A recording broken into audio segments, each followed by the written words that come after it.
Let me thank all of you for coming today. I will start by saying Happy New Year to all of you. Let me also accept that we ought to have a meeting from time to time because of the position I'm occupying, so that I'll brief you periodically what is happening at the National Assembly, as well as address all the national issues from the perspective of the legislature. But because of how busy the mandate of my office has kept me, I've not been able to make out time to have this engagement. I promise that going forward, we'll have this engagement from time to time. This is because to enable you to ask relevant questions that has to do with your concerns, as well as I'll hear from the horse's mouth on issues relating to my position as the Deputy Speaker, as the representative of Bende, and my position on national issues, state issues, as well as the local government that I'm representing. But having said that, we're starting today. That is the most important thing. And any other day in the future will gradually follow. The question that I've been asked by PU has to do with 2027. This is 2026. And I want to say that, like I've echoed over and over, what we are faced with now is governance. The mandate that the people of Bende gave me, the mandate that the 359 members of the parliament, the House of Rep gave me as the Deputy Speaker, is to get the job done. And it's quite a wide mandate, one that covers the committee of the whole of the House. You know, the Senate is being held by the Senate President. And in the House, I function in that role. And for many of you who may not understand, that particular position takes care of all the reports from the 200 and something committees of the House. That particular report, that particular position vets all submissions from investigative hearing, oversight reports, and all the bills and motions that passes through the House. It is such an enormous task. So, discharging that with the rule of Constitutional Review Committee is cumbersome. Will not allow anybody, when you add the issue of representation of your people, to begin to declare at the moment whether you're declaring for House of Rep or declaring for Senate or declaring for governorship or declaring for it's not yet time for that. This is the time for governance. And like you have seen, a lot of people have gone back after Christmas. I am here, engaging with my people in Bende Federal Constituency, understanding their concerns, and finding a way to solve them. There are problems to be solved before talking about the election of 2027. And anything that has to do with what I am going to vie for, because we believe in the supremacy of the party, APC. That is why it's different from other political parties. There is no one man that owns the party. party is owned by all of us. And so when we want to take a decision, we take it holistically. We come together as leaders and we decide what is best for the party, not just what is best for an individual. So I want to repeat again that it is not yet time. And when the time comes, whatever I'm going to buy will be determined by the party and my people. Because the electorates will be the one saying this is where we want you. So for now, can we just focus on fixing a lot of things in Bende federal constituency and around Abia state? Because, and the Southeast, because I don't just represent Bende at the moment. I represent Abia State, I represent South, and that is why I have my projects around Southeast. I have my projects around Abia State, not just Bende. With time, I'll take people on a tour to see some of the projects we are doing that you're not even aware of, that it's the federal government that is doing them, even outside Bende. So that is what we are focused, and I'm racing against time to do as much as possible for the people. I want to thank you for that question. Why am I, or why was I asking the governor? I was asking him, I'm not asking him anymore. Let it be clear. I was asking the governor to join ABC because he was one of us.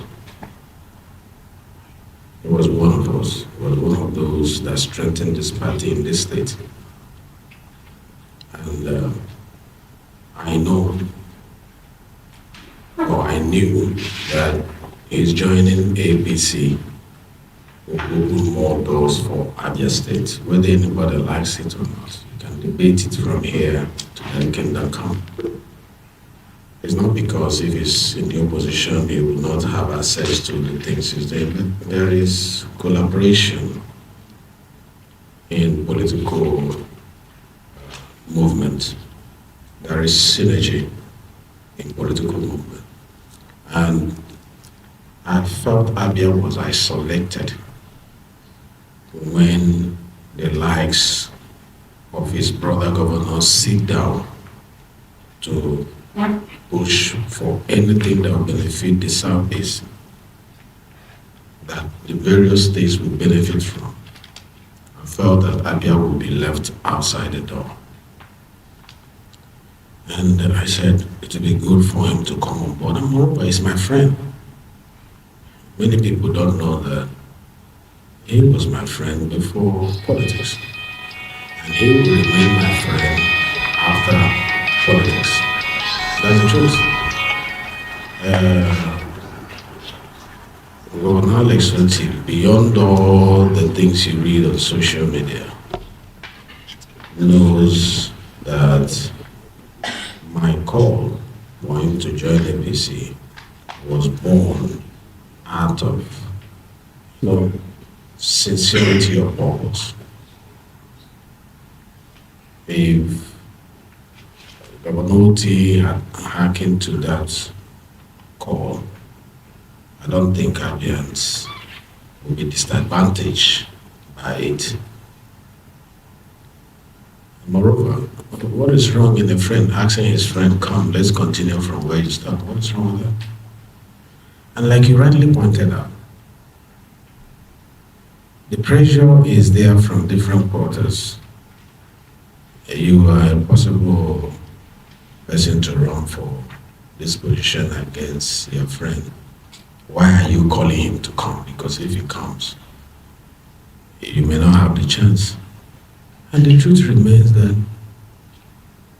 I wanted him to come, to take over. And I would support him if he had come. If he had listened to us that time, definitely we would all queue around him. And that would have demystified that assumptions from propagandists who are saying he's running for governor, he's not running for governor. But if he refused to come like he has refused to come, the party We choose somebody. It is only natural for the party to choose somebody to run for that. We're not going to leave it back. I'm not saying it's going to be me, but I wanted it to be him because he was part of us we built together. That's the truth.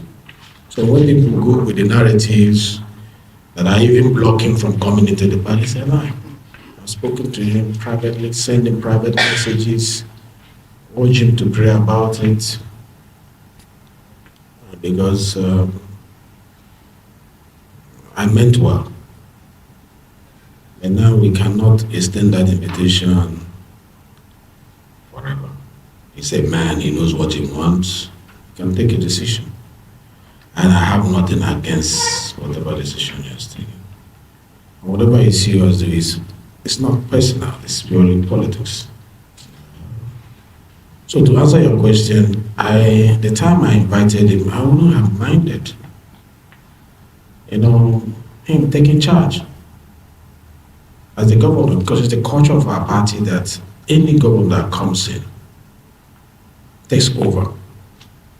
If he comes in today, he takes over. We all support him. That's a fact. So it's nothing personal to him. When I hear people say, I want to stop him from, no, nothing like that. And there's nothing wrong if a political party goes about scouting for membership. If I reach out to him and say, come and be our member, just like I reach out to so many people. In the past, I reached out to Governor T.O.J. I said, come and be our member. He said, Ikuku is already with you people. My wife is already with you people. We kept pushing. Today, he's part of it. Governor Okezie Kalu has not joined us as member of APC, still in PD, but I'm still reaching out, asking him, come on, this is where I'm extending the thing. I extended the thing to my friend, Governor Alex. At the same time, we are extending to Dick Domanare. And I said, come on, let's build a formidable platform we can use to be relevant at the center and also impactful at the local level. So that is, I think, to answer your question, it was nothing selfish. So if it was self-centered, I would be one of those blocking him. If it's just, I want to be governor by all means, I want to go and run for governor, I'm not declared. I would have blocked. I said, no, he should not come in. But I'm the one here singing to him, come, let's build together. Come, let's build together. And I think I did what I was supposed to do as a party leader and as a member of National Caucus of the party, member of National Executive Council of the party. We are just told to reach out to more people, and that's what we did. So I hope I answered that question. Thank you. Constituency level. That does not mean that you can ask anything from the federal or state. Feel free to engage. I've been a representative of this federal constituency now for about 6 years. And I can assure everyone in this room that we have documented reports of all our intervention from day one till now. And I'm sure before you leave here, they're going to give you some documents that you can flip through and see the amount of impact we have made in the federal constituency. If you interview the people on the street, they will tell you that comparatively speaking, it has never been like this since the beginning of time. There is no representative in the federal constituency that has achieved 10% of what I have done. I said 10%, and I'm able to say that in terms of roads, we have over 20 roads completed, and we have over 15 ongoing, and more will join. In terms of schools, we have over 32 and completed. We have more than 20 to 25 ongoing, and more will be added. And others like health centers, others like civic centers, and name them, ICT centers, being constructed. And now we are doing about 26 of them across the federal constituency. In terms of electricity, we are pushing the solar mini grid. We are the first to do solar mini grid in the federal constituency in the year 2020. That solar mini grid is still serving the community till we build a bigger one just this year that we commissioned. We have been able to link our community to the national grid. Since I built this house in 2002, the house you're staying here, some of you who know me have been coming to meetings here, and you are aware I built this house in 2002. From that time till now, I've never used national grid until it was rectified 2 days ago. I've never used NEPA light here, or if you like, PHCN. But now we have gotten the community hooked to the Aloji power station. So when there is light in Abia, there will be a light here. And it's not only in this community, we have done for Ozita, and you can go and ask Okezie Kalu, his community has gotten. We have done for part of Ozuagole that was affected. And we're extending it to Alai.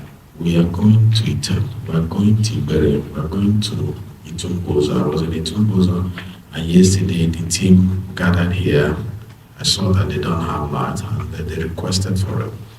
And I invited the team. The team met with 2 people here yesterday, and they have gone to the site. So any moment from now, Itumboza will be hooked to this line. And I want to take that all through the federal constituency. So, in terms of infrastructure, I don't think anybody has beaten our record.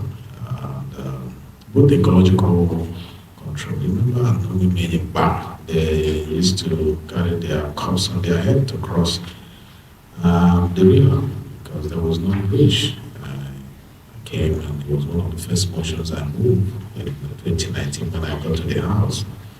And the president then was magnanimous to allow couple of billions. I think it was 2.3 billion for the contractors to do the job.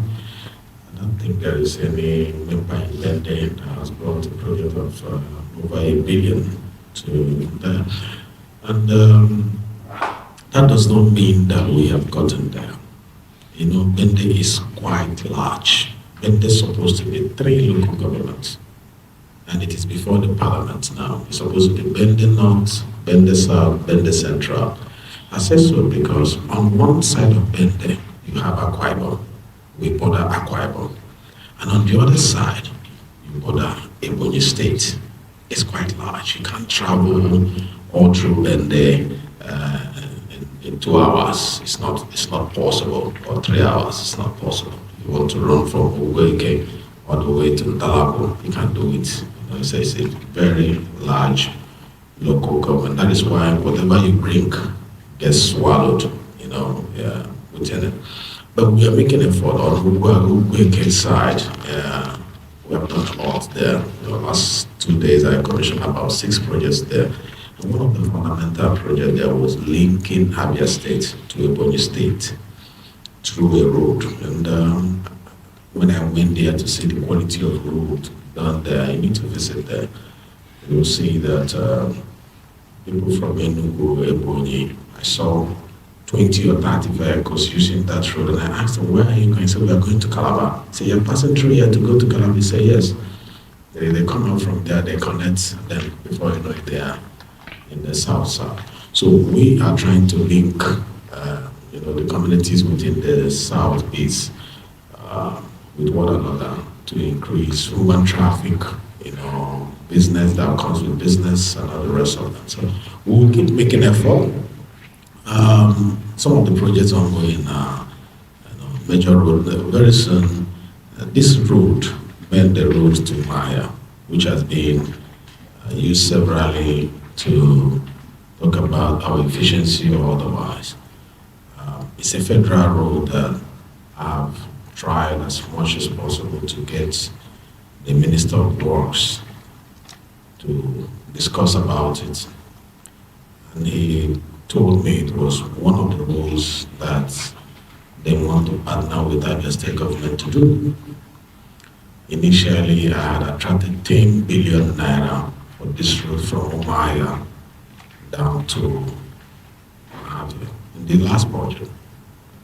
But when I got a letter from the Minister of Works that is one of the rules they designated for the states to do and later claim the money from the federal government.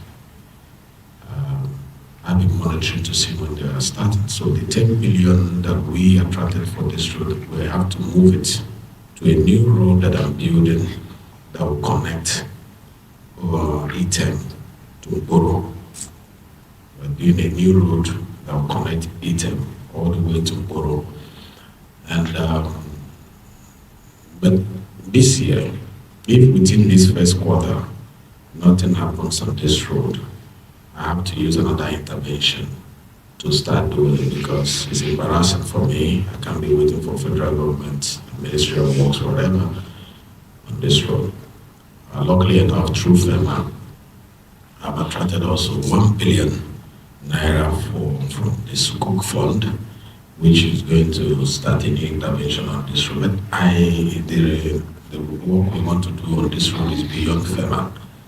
We want to dualize the road, we want to expand the shoulders of the road and then make it look like where the Deputy Speaker uses and also where citizens of the federal constituency like Bende can use to access their headquarters. So it's a very important road because this road links on Abia, Abuchiko, links into Bozo, from there to Akwa Ibom. So it's a very important road that must be done, and my people need this road done because it will increase economic activities around this area. So in terms of infrastructure, we are doing well comparatively so, but we need to do more. And I'm not actually adverse to people calling my attention and say, you need to do more. Not like other leaders. You can tell me I need to do more. That is why still on this 2027, whether or not if the pressure come from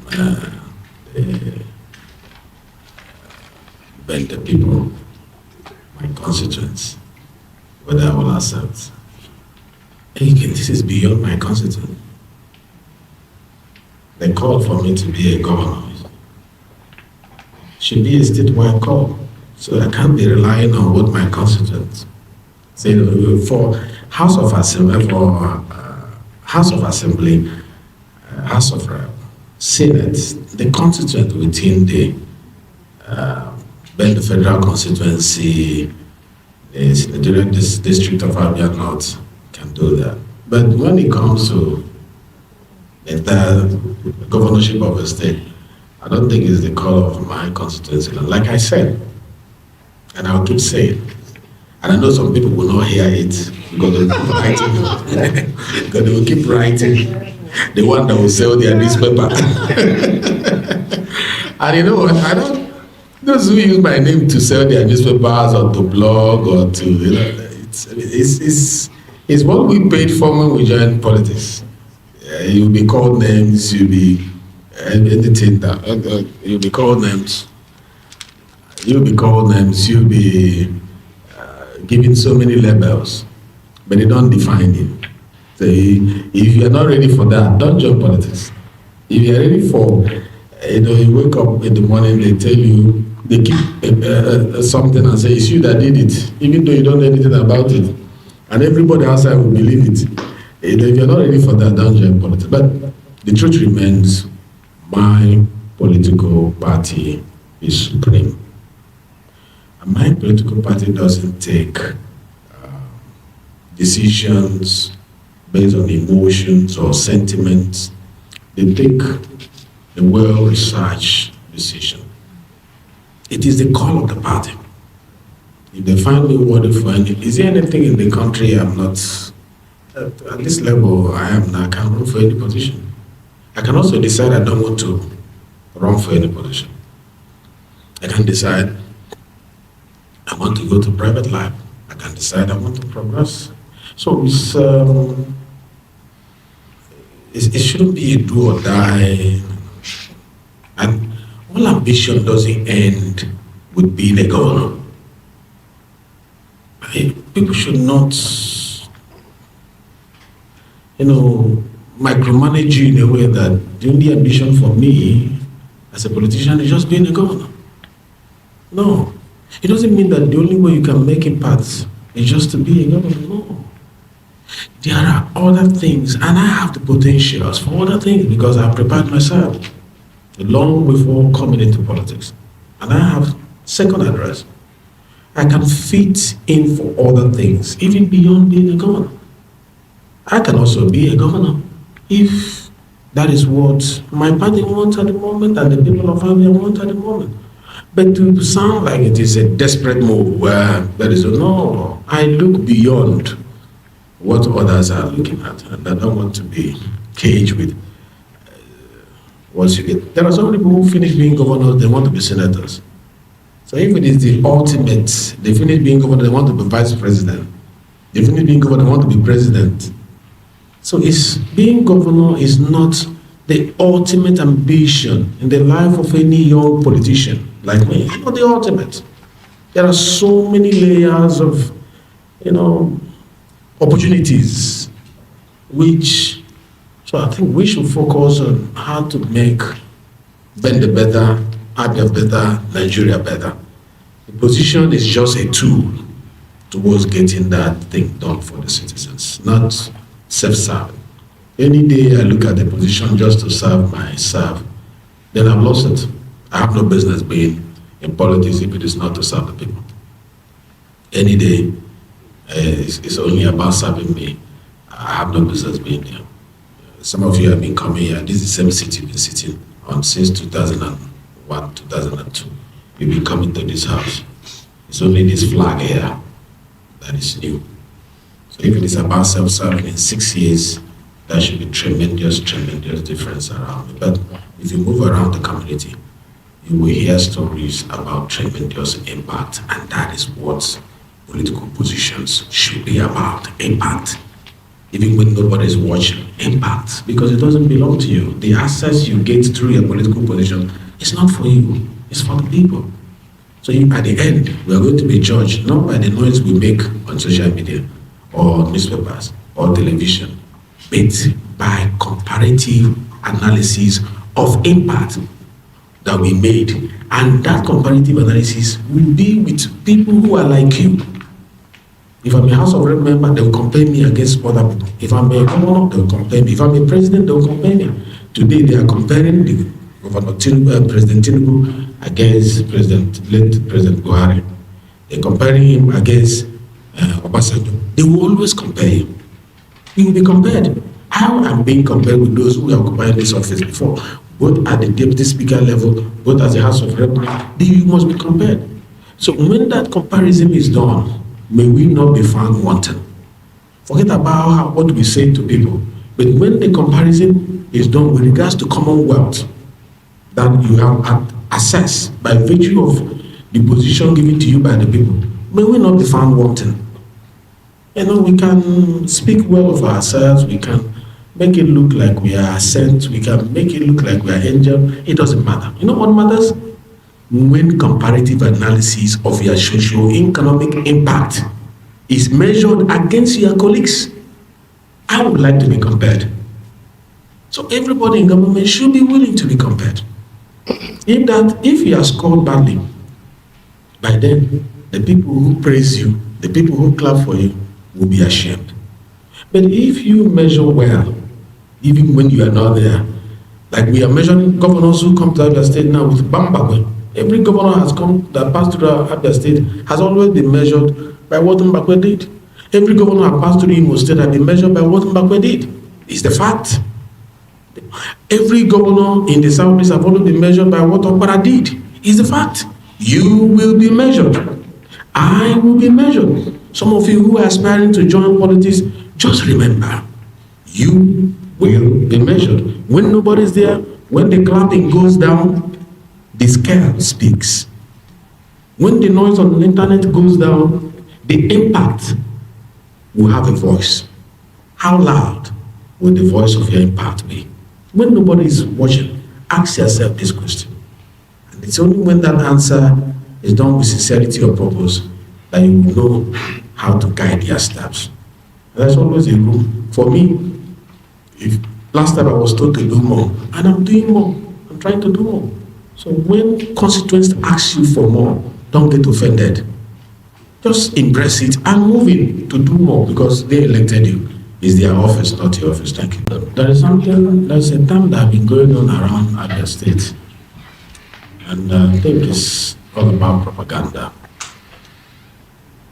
Last time, we noticed at Ibere, Onwala community, they didn't have a sound civic center to take the population of that community to sit and communicate on how to build unity, peace. You know, that's what civic centers do. They are platforms for you to come and engage as brothers, as families, as community to discuss about the world. When we noticed that based on their own needs analysis and submission that they made to us, we went to build in October a civic center. And it was raining and they had undulating platform. The contractor decided to wait for the rain to settle, for the feeling that they need to settle before coming back to site. That project was just 90 days old. Somebody was sent to go and take photograph and video that this project had been abandoned. The blocks were fresh, the iron were fresh. And at night, they went and cut off all the standing iron coming from the foundation to prove that a project that is 90 days old was abandoned. And that particular video was sponsored to go viral. The Deputy Speaker abandoned the project. You can't abandon the project that is 90 days old, that is still ongoing. That is a lifetime of a project. And 90 days is not a lifetime for a project like a big civic center. We should be able to draw the line between lies and political propaganda and vandalization of public property, which is against our laws. When youths are sent to go and make videos, destroy properties, and call it abandoned, it is a very wrong thing that we are leaving behind. So again, the road we started in Omo, it was not abandoned. It is in this administration that we started it. The roads that we are doing in Bende, we face them. Some pass through the stage where yours is at the moment. They have done the first preparation. They are coming back for the second phase. The gutters are there. I don't know whether it will leak to Abreba with what they are doing now, or the second phase will link up to Abreba. But we will want to link Abreba through that access. So please, when they define some of the projects that is still under process to be abandoned, try to ask them, when was this project started? How long was it supposed to last? We don't have any single abandoned project in Bende Federal Constituency, not even one. They are ongoing. And that reminds me, the road going to Uzoakole from Ozitem, the same thing. The contractors found that one or two portions, about 20 meters, in a 5.5 kilometer road that was last touched in 1981. The road we're talking about is a link road that was done by Mbakwe. And about how many governors have come and gone? 3 or 4 governors have come and gone, and nobody has touched that. I can't be waiting for state government forever. I have to do my own intervention because it's my constituency. Linking two communities that are brothers and sisters, but drive a very long distance to communicate with one another. So instead of allowing Ozitem to use 20-kilometer road before they can meet with Uzoakole, I decided to shorten it with a 5.5-kilometer road, saving them petrol, saving them time, saving them cost, and the risk of being on the road for too long. On that road, somebody was saying, when the contractors have seen the portion that fell, and they call it scarified, they cut it open to fill it. Somebody went there with camera. They took the video. Again, resources was used to make it go viral. And the entire state, and the entire 5.5 kilometers was not in that video, only that portion. And they started talking about that. That is not what governance is all about. Governance is about collaboration. It's about working together. The state and the federal working together for development. That road or those roads I'm building, the state government won't build them again. It has reduced the burden of the state government. So my office should be commended rather than malign. They should actually be showing off that the Deputy Speaker is partnering with the state government to develop the state, not the other way around, where they always carry camera to go and look for what they can project and make it go viral. That is not governance. That's antagonism. That is not the spirit of democracy. So your role is not abandoned. Let me also announce that that road has not been finished. The said road that went viral has not been completed. The contractors have not asked me to come and commission it. The agency supervising it has not given certificate of completion. So work is still ongoing. Why should a work that is ongoing be criticized and be made to go viral when the work is not completed? Why don't we wait for them to finish what they have noticed on their own? You are building a bridge, you find out there was an error somewhere. On your own, you cut it open and you want to fill it. And when between the time you cut it open and you want to come and fill it, somebody comes there, take photograph, take video, and say, this is the kind of job they are doing for us. We have to discourage it, especially you people who are in the media. When you see such thing, try to correct it by saying, let's visit the site, let us go through and have a more balanced analysis. For whom I was there a few days ago, and to engage with my people. The road from Amege to this section will not be over without me doing it. So I promised them that I'm going to do it, and we've already programmed it. But funding from federal government, because the federal government released so much. Some of this intervention, we're looking for money to use to, take care of them. And as they come, we'll begin to make our intention a reality. At the moment, it is a need that appeared on our needs analysis, but to activate it in its forms. So, but I am promising that we use various interventions to make sure we link Bende to. And we'll also, you are aware that we are trying to link Ozitem through Ozitem, and we have done that. It's a virgin road, but nobody's talking about it. Nobody's clapping for us. Nobody mentions it, and we are linking from there. And so we should find out time to do it all and go around and see how much I'm helping. And it should be seen as, it should be partnership. It should be, you are doing this area, okay, leave this area for me, I'll do. You are doing this area. That is what I expect to do with the governor and the government of Abia State. Collaboration, synergy, where, Mr. Governor, you are doing 1, 2, 3, 4, okay, allow me to do 4, 5. Okay, Deputy Speaker, can you do 1, 2, 3, 4 in this area? Let me do, so that the resources will be, it's not my money, it's the federal government money. If you destroy it, it's federal government money you're destroying. If you say no to it, you're saying no to federal government. In fact, it has gone into a level here that we want to go and build a health center, and we receive resistance. And they said that the governor said, or the commissioner said, or the local government said, that You will not build, you should not build, we should not allow you to come in. Why should a federal government attracted project be denied the people? Why? Is that not pettiness? That is, I will go to Abuja, fight and bring projects for my people, and when I want to build it, you start arresting the people there.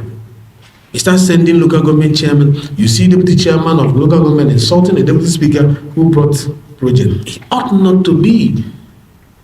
The one I build today, you will not build it tomorrow because you send that money elsewhere, and it's government money, it's not our personal money.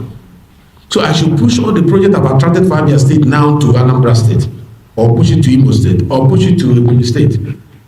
Is that what we want as a people? As a people? So these are things that have been happening. We are building school, and you see people who come with vehicles of police and say, we don't want you to build here. We want to build this state government school. I've never had it in the years of my representation that.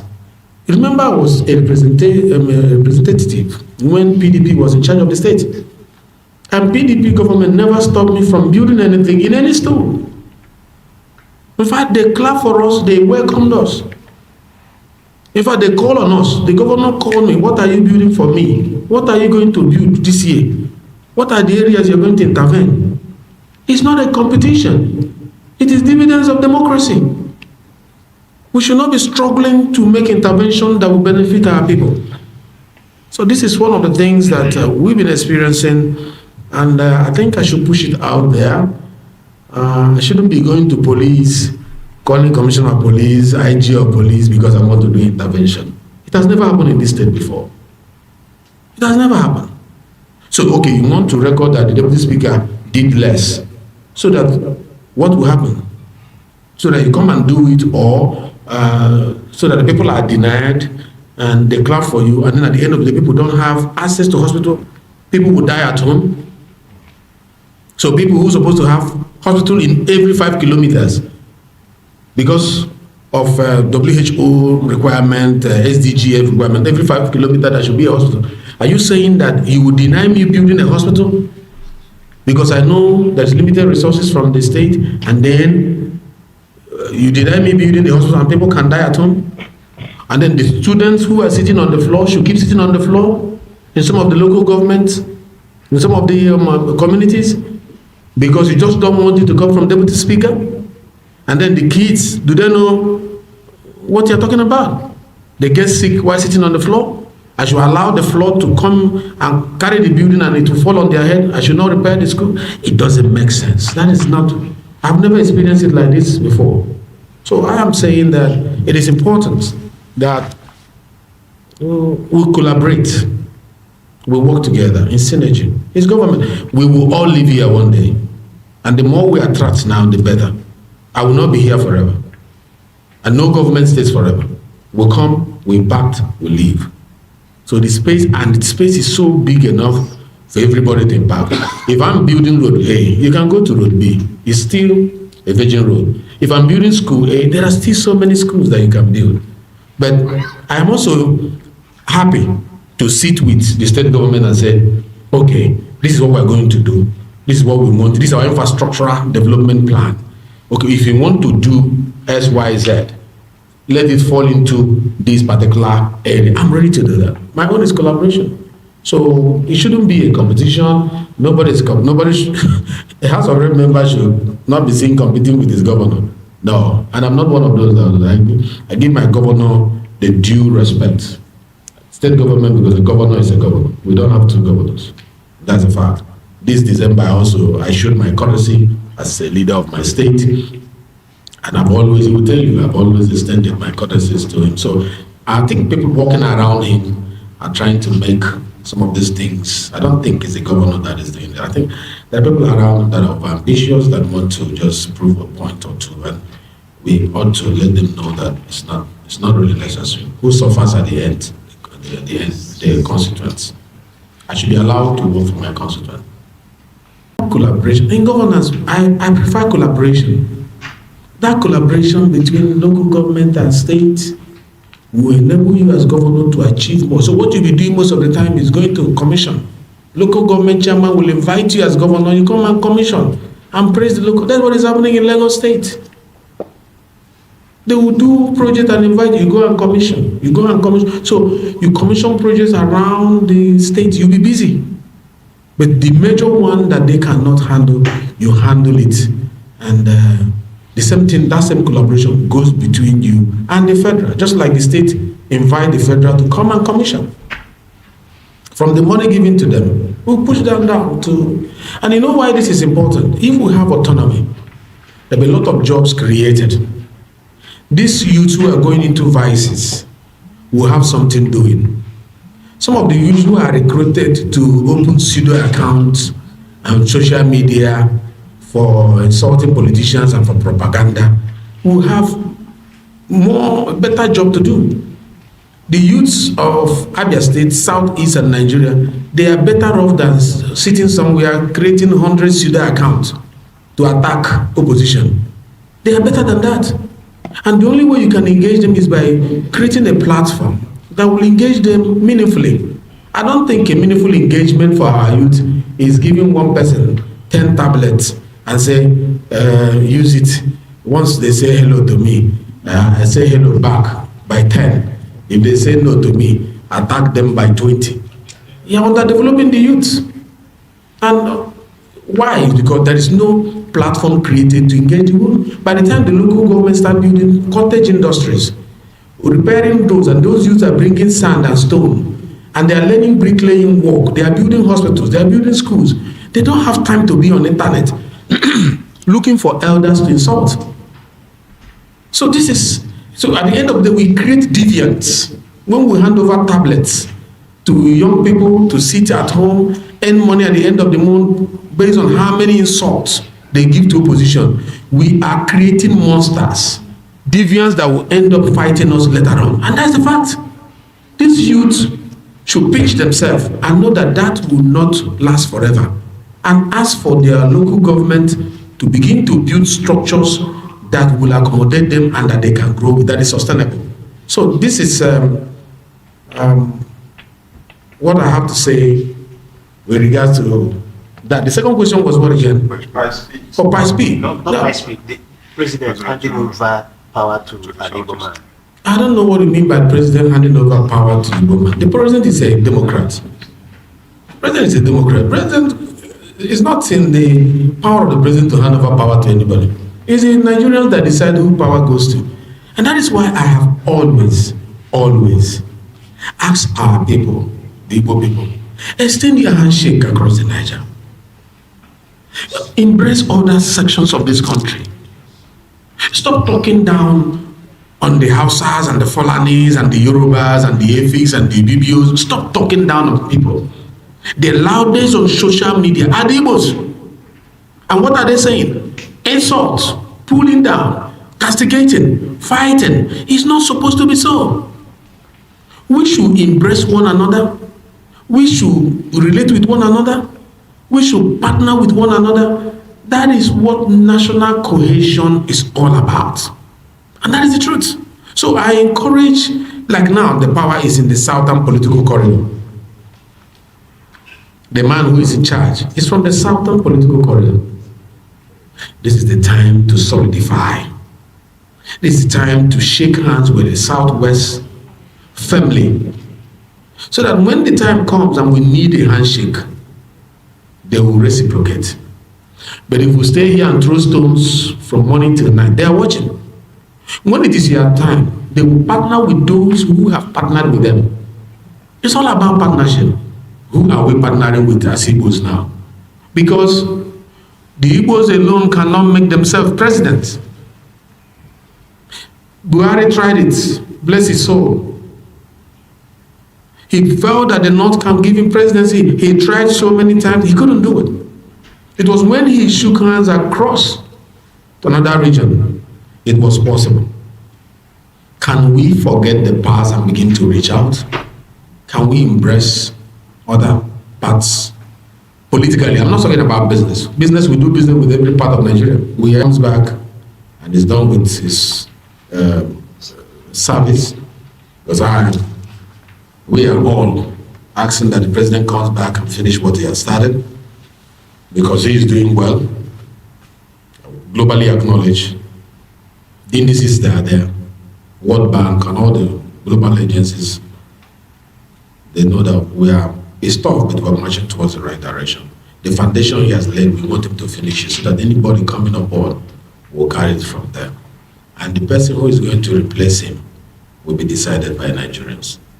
Having said that, the issue of PISP, many of you are not aware that after launching PISP, that a lot of negotiations and diplomatic engagements have been going on.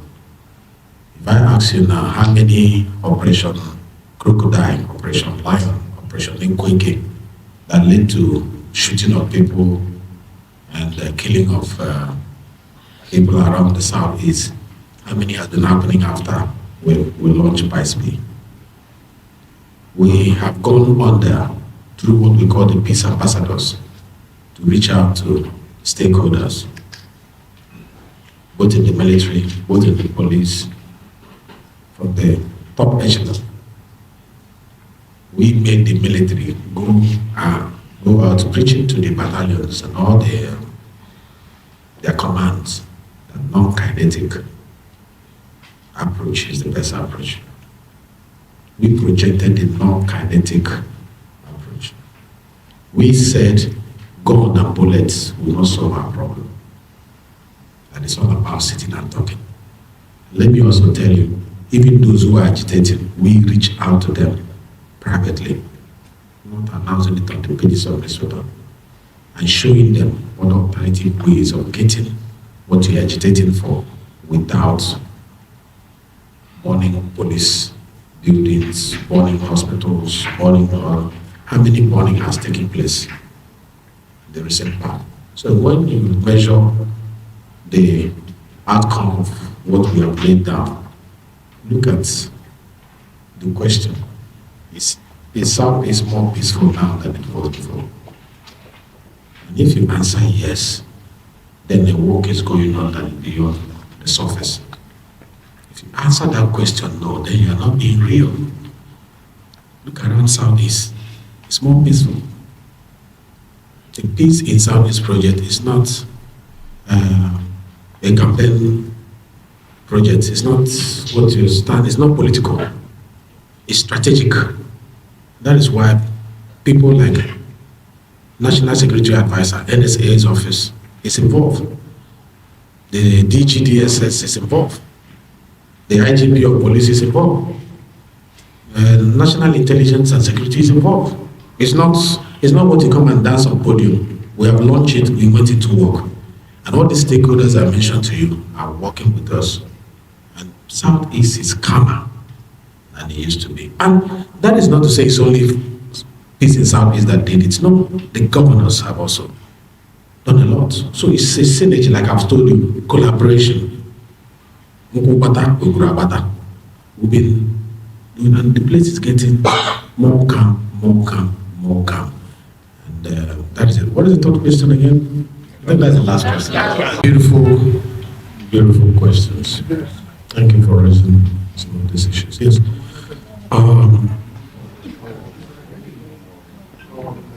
When I joined the parliament, one of the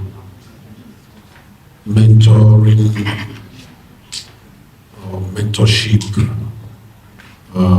skills I acquired under my mentor, that everybody knows, that is Femi Abia, was his love for parliamentary diplomacy. And while he was the speaker, he took me on his trips outside the country to witness firsthand the impact of parliamentary diplomacy. You may recall, so Mr. President insisted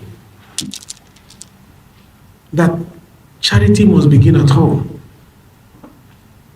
If you want to be a member of APC, we don't want people from Panya. We don't want people from Niger. We don't want people from Cotonou and Togo or Cameroon being members of APC. That the condition to be a member of APC, one of the conditions is that you must have your national identity number. So that we know that Nigerians are the ones running the party. So that tomorrow we know that Nigerians are the ones who are members of APC. So we put that as one of our preconditions for the online registration that we are doing now. But we notice that there are challenges that Abia people have been having it difficult in having NIN. We notice that some are even being charged money to get NIN. And because they cannot afford it, our people are not being onboarded. And you know the danger of that is that the more we are outside the data box, the more the national planning will be against us. The more we on board, nobody will call us a dot, that we are small. It's been said all over that Igbos are small population, but you and I know that we are not small in population. What is the problem is that we are not registered. You say it doesn't concern us. It's politicians. They have started again. We will always generate one story or the other that will make our people under sentiment and emotion not register. And it is not going well for us. So what did we do as a party? We encourage the National Identity Management Commission to come to Abia to help. Bring in more machines, capture anybody, irrespective of the party you belong to. Be registered. But also our party members will benefit from it because we are doing online registration now. So if they come to us, we are former members, or we have, this is our card. We say, where is your name? We say, we can't see the people doing the name. We say, okay, there's a machine here, there's a machine there. Go and do it so you can complete your form. How is that a problem? How is that a problem?